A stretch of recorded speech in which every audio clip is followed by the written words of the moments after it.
We who are created in the image of God have great potential. We who are created in the image of God, I know it's lost, but it is given back to us in Christ. It comes with all this complexity, this beauty, the rationality. It comes with drama. It comes with this innate sense that we are important, that we are something more than the squirrels running around. Or something big. When I think about that, I can't help think about that Tower of Babel situation, where the sons of men come and they build cities and they build a tower to reach up into the heavens, to touch God, to be like God. They had this innate sense that they were important. What's fascinating about this account is that when the Trinity looks down, it's almost as if God, scared of his creation, and the Holy Trinity says, who knows what they can do? But there's some truth to that. Why wouldn't they be scared? These people were created in their image, with all the power, the rationality, the creativity, and the drama that comes with that. Of course they were scared. We have to go down there and mess up their words. Notice that. It didn't come with legions of angels, but I would attack them at their words, because that's so important. We're people of words. And he mixes the people of Babel up because who knows what they can do. The potential that you and I have, it seems almost infinite from our perspective. The potential that you individually have for evil is bone-chilling. It was not the great tyrants of our history that carried out the great genocides and wars of our history. It was regular people like you and me. The potential that I have for evil is bone-chilling. But the other side of that is the potential for good and light that I possess, now redeemed in Christ, is also phenomenal. I experienced that when I became a father. Now, I'm the oldest of 6 children. And not really good children either. My poor mother. When it came time for me to be a father, I was not that guy who didn't know how to hold a baby or change a diaper. I knew what was coming. In fact, nothing has surprised me in my 18 years of being a father. Nothing has surprised me. I knew exactly what was coming. But that did not make me confident about being a father. It made me petrified because I knew how much love it would take. And I had a limit. I'm a finite being. I have a limit of my love. Then I held that baby girl in my arms, and my ceiling was shattered, and there was love I never knew I had. Now, when my wife was pregnant with our second daughter, I'm not lying, I'm not proud of this, but I'm not lying when I say I thought I wouldn't like the second kid. And so I remember, I'm serious, I remember saying to myself, Mike, you're going to have to fake it. Because otherwise you're going to ruin this kid. And the reason was because I had this little 2-year-old with blonde pigtails running around talking way before she was supposed to talk. And I couldn't take any love from her and put it somewhere else. That's not how love works, right? I couldn't split it in two. I couldn't take love from the other child and give it to the other, and I was tapped out. I had my ceiling. Then I held that second baby girl in my arms, and my second ceiling shattered. And I found that I had more love that I didn't know existed. When the third daughter came, now I knew. Now I knew what would happen. Now I just want them to leave me alone. That's a different story. I could have 10 children. I wouldn't have the patience. I wouldn't have the money. I wouldn't have the time. But I would have the love. It's almost as if my potential is infinite. Now, I'm not infinite. I'm a finite creature, right? I understand that. But I can't see the ceiling, just like I can't see the floor of my potential for evil. But then again, if it's God's love through me, maybe it is infinite in a way. Oh, I'll mess it up for sure, but something to think about. We are the types of beings, like I said, we know we're important. We are people of drama, and if we don't have drama, we will make it up, right? We know that we're made for something more. We're the types of beings that want to justify ourselves. We are, to make up a term, homo justificans. We're, first of all, the types of beings that God justifies by making us righteous, right? He died for us. But we're also the types of beings that want to justify ourselves.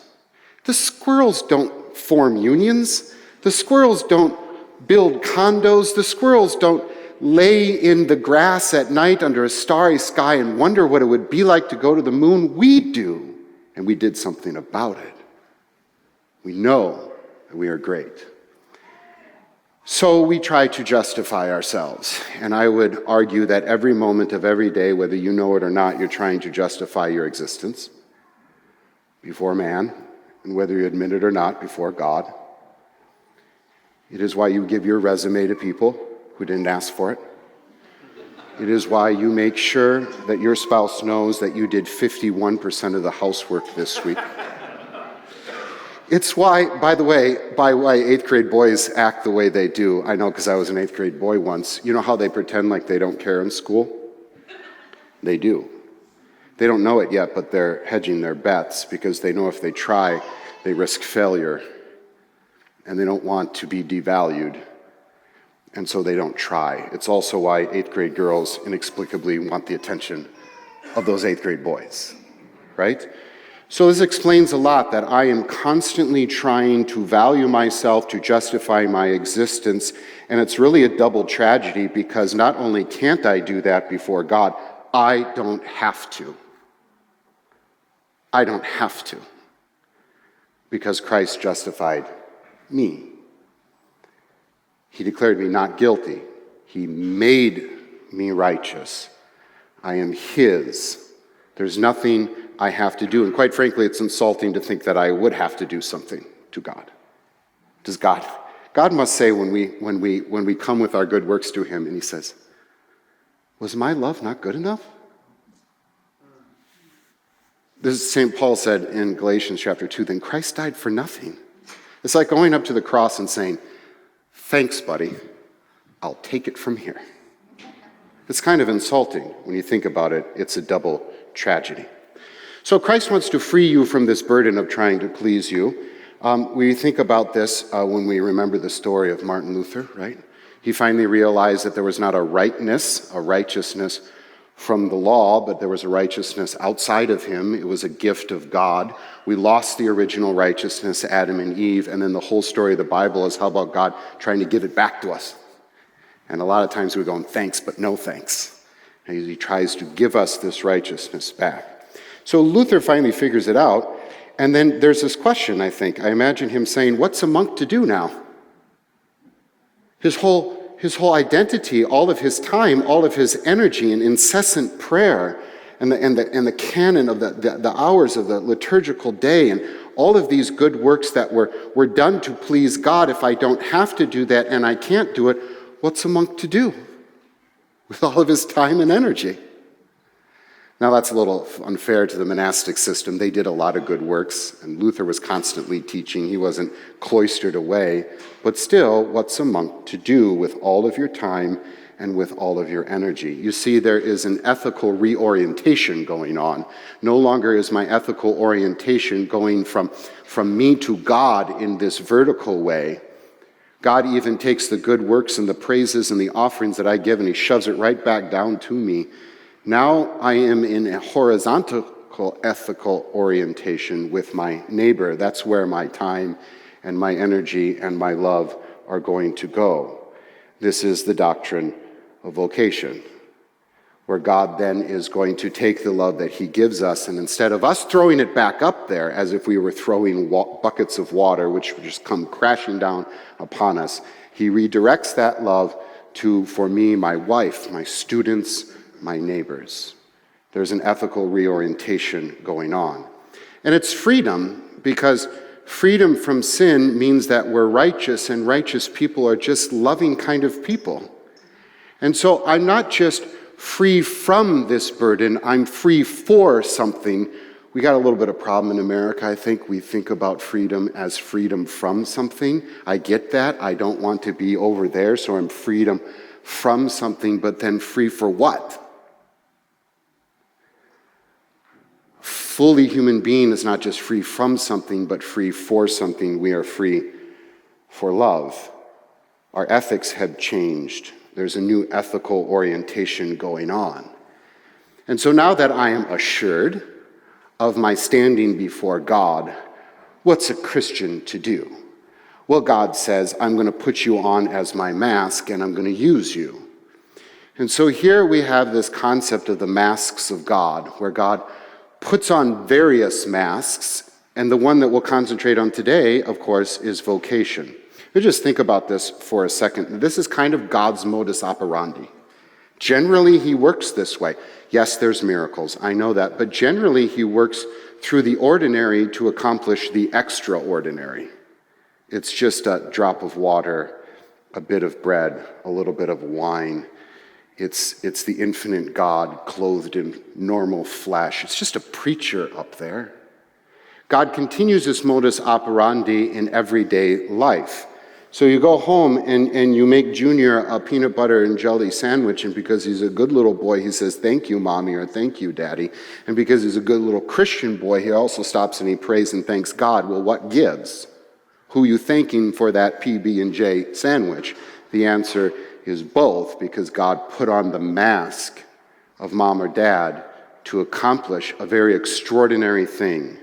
That extraordinary thing was Junior not dying of starvation. And he used ordinary means, and not just mom and dad, but farmer and truck driver and FDA inspector and the grocer, and we could be here a while, right? You know, God could just send us food, right? Like, I don't know, manna and maybe quail. He did it for 40 years. But he chooses now to use ordinary means. When we think about this vocation, think about it as a calling. Everybody has a station in life. I am father, you may be mother. I am son, you may be daughter. It becomes a calling when we realize that God said it's not just about you, but it is about my love through you to somebody else. There's always a neighbor involved. There's always a neighbor in vocation. For Luther, coming out of the medieval system, there was basically 3 estates. You were born into those estates, and you were defined by your bloodlines. You were either commoner or you were nobility. There was a burgeoning middle class starting to bubble up, but for the most part, you were born into a system, into a state. Oh, unless you wanted to give up sex and family, then you could go to the 3rd estate, which would be clergy. Luther blows that up when he says you're no longer defined by your bloodlines, but how God uses you. And so he said there's 3 estates. There's the ecclesiastical, and we're all involved in it, priest or laity. And there's a civil estate, all involved in it, whether emperor or citizen. And then there's the economic estate, which is family and career put together. We might think of 4 categories: your family, your citizenship, your career or your job, and then the church. And in each of those, God calls you and uses you. I teach college, and I teach a lot of freshmen, and they hear from day one, you got to have a plan. You got to have a plan to graduate. You got to have internships. You got to get into your major. You got to have a 5 and a 10-year plan. Most of these kids couldn't plan their Tuesday if we paid them. But they got to have a plan. And they're all excited about their plan. And then I tell them, that's nice. It's cute even. But God will flip it upside down. And then we read them Ephesians chapter 2, where first of all they are saved by grace alone, and God, St. Paul piles up those words, not by works, so no one can boast. You get it?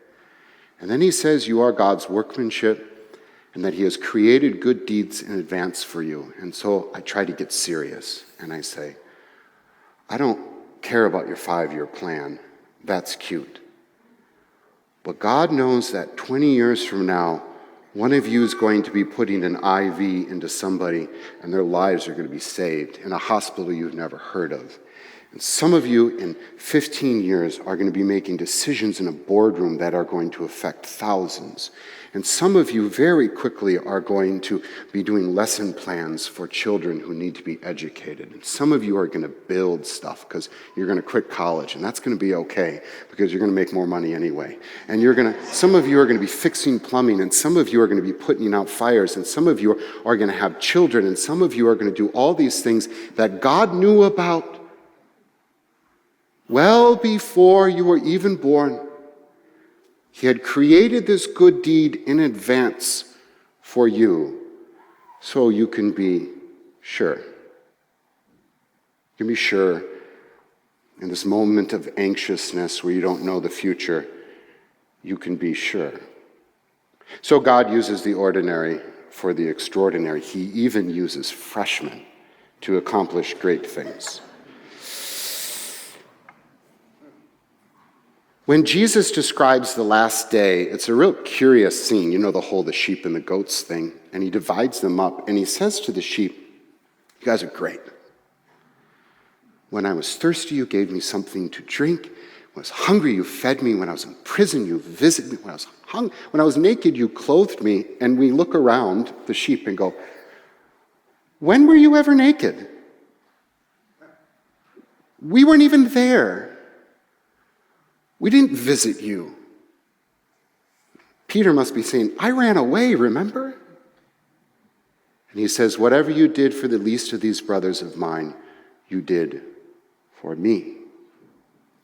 So, when you go out to eat tonight, perhaps, and the server literally gets you a cold cup of water, that is not only he or she being the mask of God, serving you, but they look at you, whether they really know it or not, and they see Christ. Christ to you, Christ to me. I am Christ teaching my freshmen, but when I look at my freshmen, I see Christ, because I am serving him. It's a Christological endeavor, this vocation, this everyday life. Just imagine a world of human dignity. When everybody I saw, I said, there's Christ. And considering myself a co-worker with God to serve these people. What a wonderful place that will be. It's not a wonderful place because we sin against our vocations, but there's moments, there's drops of shalom that come down from heaven when you realize what an extraordinary thing you are in your vocations. I can't help but think about a Marine in dress blues. So you go to a party or an event, and there's a guy in his dress blues, and we usually don't have anything better to say, so we're like, thank you for your service, Now, if he's having a good day, he'll say something like this: it was never about me. In fact, it was a privilege to be a part of something bigger than myself. In this case, the cause of freedom, I suppose, a protection of his homeland. And notice that he becomes quite small, but he doesn't lose his identity. He does not lose himself. He's not a number. He's not a cog in a machine. He's still who he is. He's just been lifted higher above what he normally would be. This is a conundrum with God, or a paradox, I suppose, that we're so small, just a speck, right? How could he even know me? But when he thinks about me, he's like this, as if I'm the only person in the world listening to me. I'm so small, and yet I'm his whole world. The bus driver doesn't deserve to be the bus driver because he's safely taking children from point A to point B. And the janitor doesn't deserve to be the janitor, and the senator doesn't deserve to be the senator, and the professor doesn't deserve to be the professor, because everything is above me. Because it is God's work that we are doing in vocation. It's how I think about my marriage. My marriage was not just about me and my wife. It was God coming to me and said, Michael, you idiot. I got this lady, Amanda. I want her to be loved. No, I want her to be adored. I want her to be respected. I want her to be encouraged. And I choose you to do it. It's a high honor. It's a high honor because it's God's work. And in fact, I can even then lose myself into my vocation. I still am myself, but I get to lose myself in the love of what I do, because now I have the right pride. And I'm willing to say that no matter how the world thinks about your job or your task, it may degrade it and say it's menial work because of the pay or the status or whatever, but God doesn't look at what man looks at, and that you can find craft and pride and honor in everything that you do, even if you clean your bathroom. You go to your bathroom and you have a routine. You start on the top with the mirror and you work your way down, and you even take off those little plastic things that cover the bolts that keep the toilet in great. You know what I'm talking? You know what I mean, right? And you clean under there.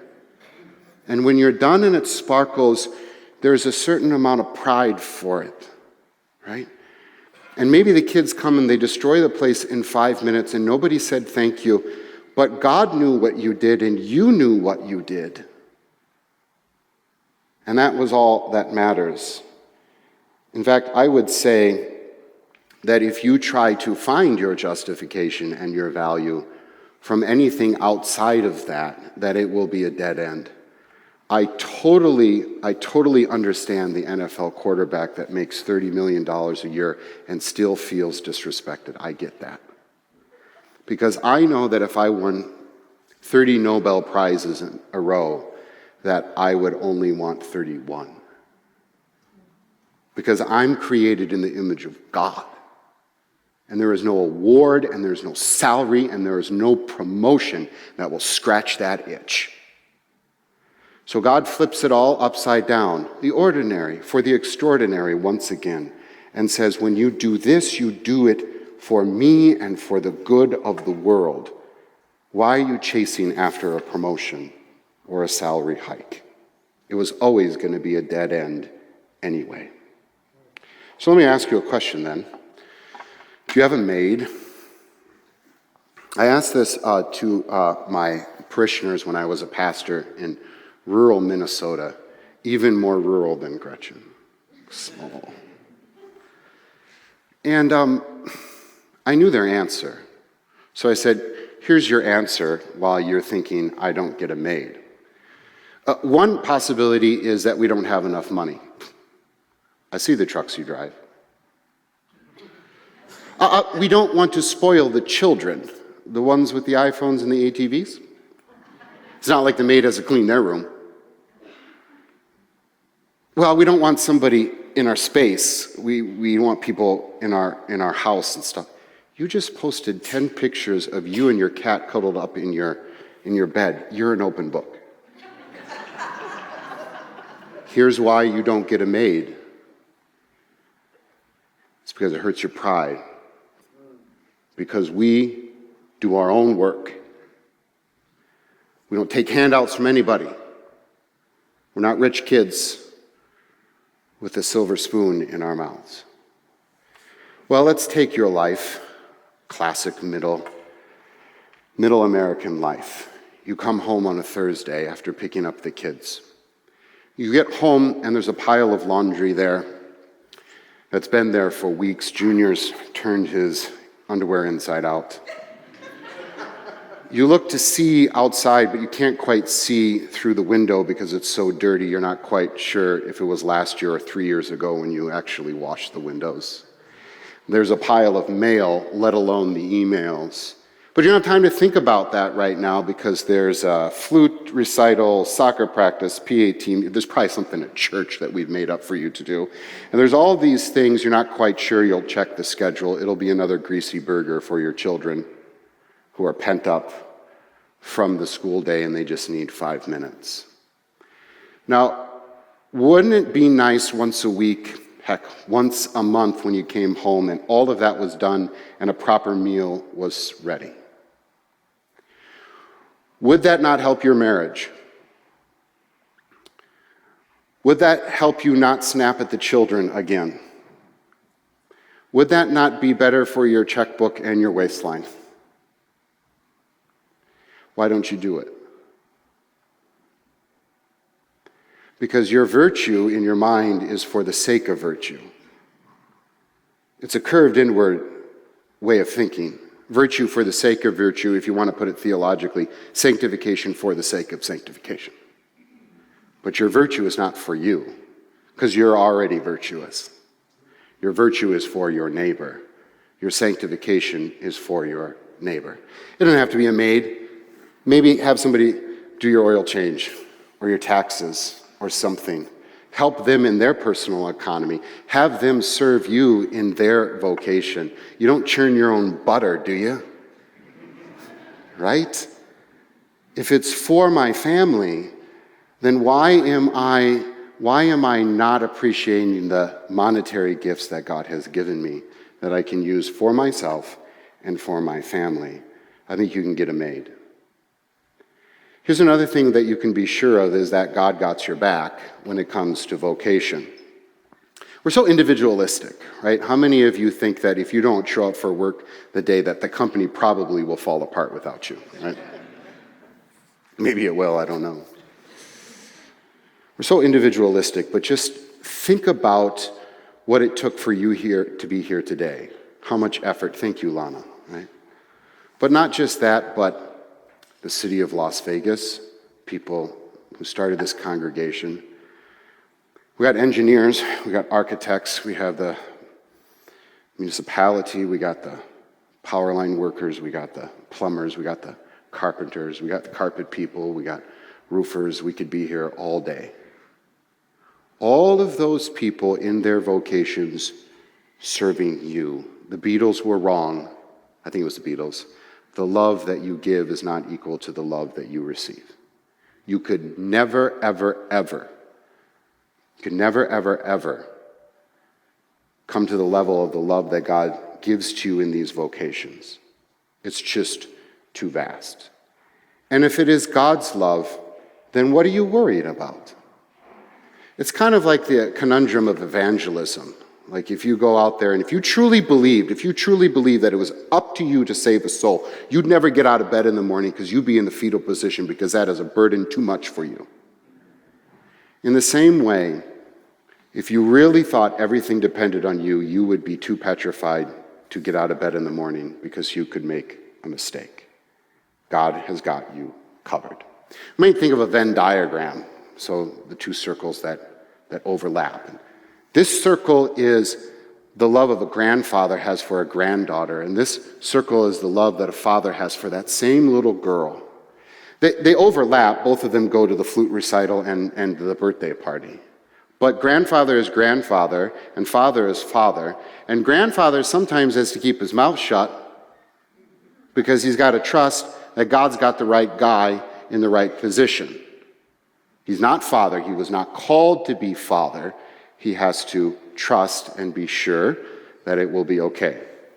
But it is a disordered world. What happens if father is alcoholic? What happens if father has to be on the road for a whole month? What happens if father dies? Well, God in his love expands the circle of grandfather. It's still a disorder, and the person who suffers is not just the grandfather, who maybe now has to play father, but it's the daughter, the granddaughter that suffers, because now she either has she loses her grandfather because now she has the father figure who's a disciplinarian, or she doesn't have a disciplinarian, she just has a grandpa who doesn't care what goes on. But still, it's covered. It's covered. Because it was God's work, and it was God's vocation. It was the mask of God that he was doing. I had a great professor. He just passed away. He's in heaven now. I'm behind, sorry. Nope, I'm going backwards. He used to say this. He would say, God chooses to need you. Now, that just doesn't make any sense, right? How can you choose to need something, right? It's not like you woke up today and today, I choose to need water, right? You don't choose to need something, let alone God choosing to need anything, let alone God choosing to need me. But this is how he operates. He operates through the ordinary to accomplish the extraordinary, but also to give you purpose, you who are created in his image. And so here is your true purpose: to not only be the one who is redeemed by Christ, but then to be used by God. So the rest of that phrase from that professor, he would say, God chooses to need you so that you're not a waste of space. Here's the other thing I say to freshmen or any college student.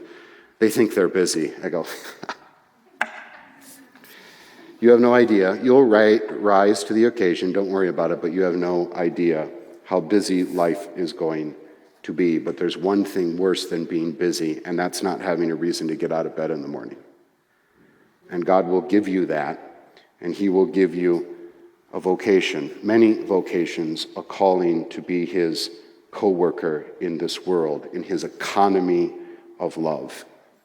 You have a reason to get up in the morning. You have a purpose. And you can be sure of that, not only that he has saved you by grace alone, not by works, so that no one can boast, but that also he has good deeds in advance for you to accomplish. Let me say one more thing, a couple more things that maybe will sound unbiblical. I'm so sick of hearing about the glory of God. Glory of God this, glory of God that. I get it, it's biblical or whatever, but who are we trying to convince, right? God is great all the time. I can even say it in Arabic, right?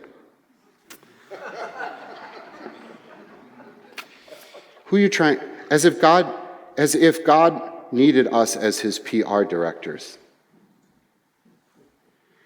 I think the glory of God, working for the glory of God, is actually shorthand. It's shorthand for this, that I'm so secure in the love of Christ that I don't even have to think about it. Like, I'm not looking over my, mommy and daddy, was that right? Do you still love me? Did I work for the glory of the family name? Right? There are people that have lived under that burden, right? No, good parents have trained their children to go and be free and to never doubt the security of their love so that they can flourish. So working for the glory of God is shorthand for this, that you're so secure in the love of Christ that you don't even think about that you're working for the glory of God, because you're so lost in the love of neighbor and in the craft of your vocation, you don't even think about the glory of God, and that is to his glory. One more unbiblical thing. God doesn't have a plan for you. God doesn't have a plan for you. He has a plan for your neighbor. I always thought about that at graduation time, buying one of those cards, that God's got a plan for you, and big red ink crossing it out and saying, God doesn't have a plan for you, graduate. He's got a plan for your neighbor, and it will be your highest honor. They never forget that, especially if there's a Hondo in it, right? So whatever it is that you find yourself called to do, wife or husband, father or mother, carpenter or janitor, lawyer, CEO, accountant, garbage collector, wherever it is God has called you, it is your highest honor. And he will get the work done. Don't worry about that. Because it's his love, after all, through you to neighbor. So may God bless you. No, may God bless you and all the people that you serve in your vocations. Amen.